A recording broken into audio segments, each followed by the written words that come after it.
Real ఎస్టేట్లో invest చేయాలంటే REITs బెస్టా or real estate stocks బెస్టా?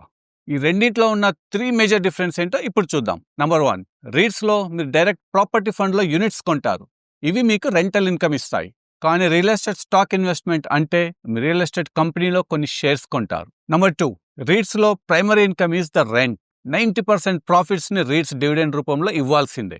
The monthly income or క్వార్టర్లీ ఇన్కమ్కి REITs is the best. Real estate స్టాక్లో ఇన్వెస్ట్మెంట్ చేసే మీ అమౌంట్కి రెంటల్ ఇన్కమ్ రాదు. ఆ కంపెనీ షేర్స్లో వచ్చే growth is your appreciation. Real estate stocks అంటే ఆ కంపెనీ షేర్స్ వాల్యూ పెరిగితేనే మీకు ప్రాఫిట్ వస్తుంది.